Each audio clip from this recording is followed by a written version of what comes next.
If you love Baltimore sports, you'll love WNST.net. Right. I want to bring out a guy that I've got secret handshakes with. So I'm going to let Nestor do the introduction for tonight's guest. All right, so I met Brandon Stokley out in front, and I said, this is the closest we have to Louisiana and Maryland. This is Hartford County, you know? This is hardcore up here. Give it up for our world champion and returning, still returning champion, Brandon Stokley. Thank you. Up here in Avenue. You know, I hitched up when you came in, and I guess we're all day-to-day. But in the NFL at this point, the journey you have, and I think the things we could talk about from being a drafted player to still being in this league at this point, do you often marvel? I mean, you didn't draw it up like this, that you would still be doing this, right? No, not at all. I was when I came in the league, I was hoping for 3-4 years, and 15 years later, I'm back in Baltimore, and I'm having more fun than I ever have playing football. It's just been a really blessing to come back here and be able to play here again, and it's like I said, it's I never would have thought I would get to year 15. So how does the whole thing come down? I mean, you've been in and out, and I've talked to you. Said, I said, did you get a ring with the Giants? You're like, nah, I didn't get. I was on that team, but I didn't get. You've had a couple of these years that at the end it is, I would say, humbling. It's a humbling business. At some point, you're going to get tapped on the shoulder, and they're going to say, there's no more room in the huddle. But that's happened a couple of times to you already. Yeah, it's happened a couple of times. I just haven't been knocked out yet, and I keep getting up. And, I love playing football, and so until, I guess, either my wife or all the GMs in the NFL say, no thank you, then I'm going to keep doing it. But I'm definitely at the end of my career, but I still enjoy playing, and I was real fortunate to have an opportunity to come play for a great organization and a very good football team. So that made it easy for me to go try to play another year. So we did this with Dennis Pitta last year, and in the offseason, I went out to the owners' meetings in March, and Todd Heap came out with Dennis and had lunch with me. We were talking, and Todd convinced me during lunch that he could play. He was healthy enough to play. He wanted to play. And I love Todd. And everybody knows Todd loves Todd. And I thought to myself, he still believes he can play. Now, whether there's one of 32 GMs or coaches or tight ends coaches or offensive coordinators or the right quarterback that would say, I want that guy or I know that guy. And Todd Heap, as far as I know, did not get a phone call. That's correct? Not to my knowledge. Okay, so give me the last year for you, or maybe the last 2 or 3 years, like the first time you sort of got tapped on the shoulder. And I didn't even know where you lived. I didn't know, but you live in Denver, Colorado, because you had some good formative years there, yes? Yeah, I that's where we decided to make residence. Both my kids started getting into school there and activities, and we really loved it there, so we just decided to make community. It's great, and we just decided to make that home. And that was when, maybe 06, 7, 8? Yeah, 06 was my first year there, and then after a few years of playing there, we just decided that was going to be home, and kids got into activities, and we got to meet people outside of football in the community and made some good friends there. So we just decided to make that home. So, okay, you get Denver taps you and says, no mas. Then it's Seattle or New York. I don't have the wiki right. I know, it's tough to follow. I can barely follow it myself. So, Denver, I was with Denver and played a year there with Josh McDaniels. Then going into the second year with him, I got released in training camp. I had an injury, a growing injury, and got released, and it took me a few weeks during the season to get healthy. And you're an old guy then. You're 33, right? Right, yeah, I was going into my 11th, 12th year. And so they released me, and after the third week, I finally got healthy, and one of my old coordinators from Denver was the coordinator for Seattle, so they said, come out, give us a workout, and we'd love to sign you. So I went out there, I worked out. I signed right after the workout. I played the rest of the season with Seattle. That's it was a lot of fun. Right? Yeah, it was a great place. We went to the playoffs that year, beat the Saints. So that was really a fun year. And then after that, they decided they were going to move in a different direction. So the lockout came, and I got no calls after the lockout. No one invests in a 34-year-old wide receiver, right? Yeah, it's weird. Old, slow, Makes and no white. sense. It works against you in this business. And so. So the whole lockout, after the lockout was over, people wanted to look at their young receivers, their young players, and see what they had, because they hadn't had the whole off season to evaluate those guys. So it worked against people like me. And finally, after that process went through, the Giants called me after week 1.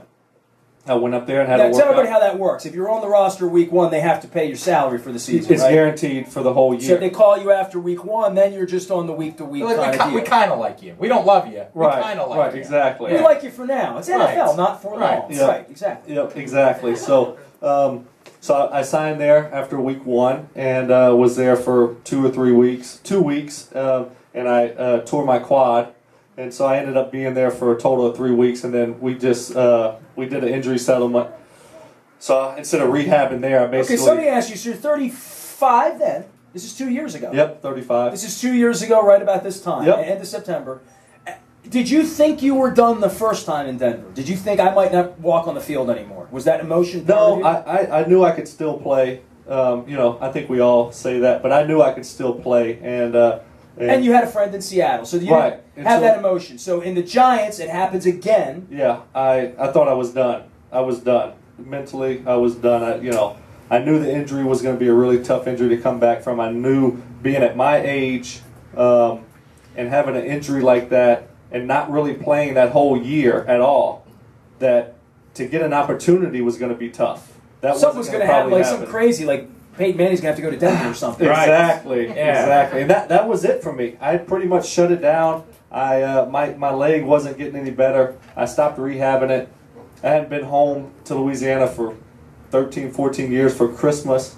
Took the family down there for a couple weeks, stopped rehabbing Now, how old are altogether. your kids? Run me through that. 9 and 7. 9 and 7. Okay, so they were 7 and 5. They were little. Yeah. And Which they is also never the really same seen number Louisiana of Christmas. schools they've attended. They've attended 9 and 7 schools Right, during the exactly. course of their life. Yep, exactly. So we went back home to Louisiana and spent a couple good weeks there, and I just enjoyed myself, and I pretty much knew my football career was over, and I just stopped rehabbing altogether. I didn't do anything else, and then I got a phone call from Peyton. He was going to work out at Duke University. He was going to work out everywhere, as I remember. Yeah, I think he was all over the place. And he asked if I wanted to come up and catch some balls from him and help him out a little bit. And I was a little hesitant because I hadn't run on my leg in 3 months. And the last First time in your life. And the last time I ran on it, it did not feel good. So I was like, well, I'll give it a shot. And the kicker was, he said, well, I got tickets to the Duke North Carolina basketball game also. So I love Duke basketball. So I said, I'm there. Oh, it's Oh, I there. smell something. I'm there. I smell fire. I'm sorry. Hey, I had a great time up there in Aberdeen, though. Thanks, everybody. I went to Duke basketball camp when I I was like in this high guy school. until a minute ago. I went to both Duke Final Fours when I was in high school. I mean, hey. That's not to be proud of. Yeah. That's not to it be is. bragging about. It is. So, Shame to you. All these Okay. years, I thought I liked you.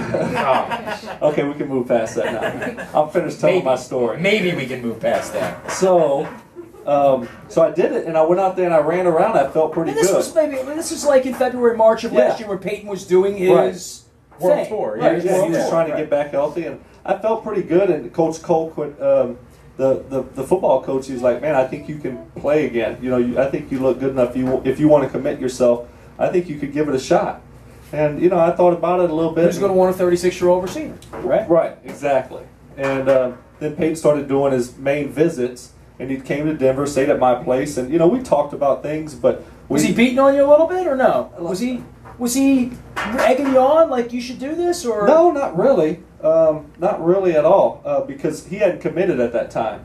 And So he didn't know where he was going, Right. And there were 5 or 6 places he could have gone. yeah, exactly. And then he ended up. So I told him, he stayed at my house for a couple of days, and when he did his visit, and then we had talked through the process a little bit. And I told him, send me a text or something before you make your announcement, because I want to know. I don't want to hear it off the TV. Don't let me or read this radio. on the internet. Right. I Put want you to up know in my before. I house. want to know beforehand. So he literally texted me like 2 seconds before Chris Martin broke the news or whatever that he was coming to Denver, and I was kind of shocked. I didn't think it was going to be Denver, but Does this mean you're moving in? right. Right. Yeah, so he comes to Right. Peyton. My son would love it. Though. My son would love it. He thought he was the coolest kid when Peyton Manning was staying in his basement for 2 days when the whole world was looking for Peyton Manning, and he was in my basement. Hiding it out. Right. So he came back, and then there was kind of some, talk about me coming back and playing, and I didn't think it was going to happen, and it just kind of happened out of the blue, and I got the call to go play for him, and I went through the whole offseason, felt good, and I played last year, and I felt really good, and And same Didn't way have a this year. happy ending for you, but we liked it. Right, worked Like out a really lot. well. If memory serves me, people were just as interested in where you were going to play as they were Peyton Manning, correct? Exactly. That was the way that it worked on Yeah, ESPN yeah, that day. yeah, that's Breaking right. news. Look, if Peyton we Manning find and- Manning, we'll find Stokley. Right, correct. That's We'll the find way him to go. too. That's right. So I heard you say something earlier. This is the most fun you're having playing football, and it made me think: is this the most fun your body has had playing football? Well, I will say this. I had a lot of fun last year just because I thought my career was over. And it was a fun year, even though, we did end up And you losing. felt was like a you were really special. fun I mean, year. I went out to Denver for that game. It's 5 degrees. There's no way we could win. I mean, you guys Right. were double-digit favorite. I mean, you felt like you were going to the Super Bowl. Well, I mean, you always know that every game is going to be tough, and I knew if we won that game, we were going to have a tough game the next week against New England, who had beat us already earlier in the season. So it was going to be a tough road. We all realized that, and I just feel like at that time the Ravens were the hottest team in the NFL, and they proved it. And I was happy to see them after they beat us go ahead and win the Super Bowl. It takes that sting away from that loss a lot more than if they would have lost the next week. But I forgot the other. Yeah, but I can't get over the health thing. Like, I just turned 30 Right. and I feel like death. Yeah. You know what I mean? I don't play football. I sit for 4 hours a day. I'm Right. 45 next week. I feel sexy and young. Yeah. I feel like I could go catch some passes. I don't know if everybody in the I room wouldn't would do Right. it, dude. Yeah. But I'd do it. I don't agree with that. Yeah.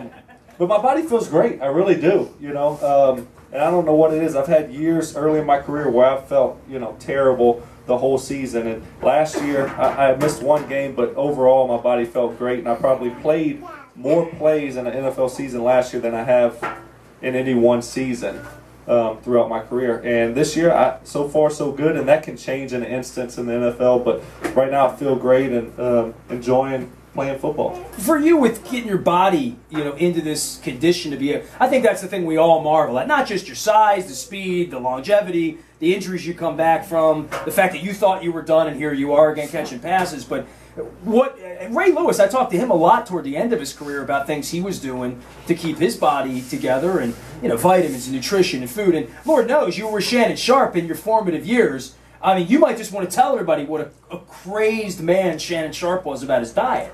Yeah, he was, off the chain, and he still looks like he could play today. He would come in with little compartments, and he had every piece of food measured out in these little plastic containers. That's the way he would eat everything. So you saw that going on. Are you maniacal about that, or just lucky, just genes? Yeah, I think it's just great genes, just like blessed, but I'm not on a strict diet. I try to watch what I eat. I don't take any supplements at all. Says he doesn't try to watch what he eats. I give up. Look at him. I do I now give more up. than I used to, but for the most part, I don't really watch what I eat. Rub it in again. But say it again, Stokley. I eat whatever I want. I eat whatever I want. Oh. There you go. Metabolism, man. It's It must be nice. No, it is slowing down, though. I can tell it's slowing down. I do have to work harder. I've realized, especially last year, it's a 7-day-a-week job for me.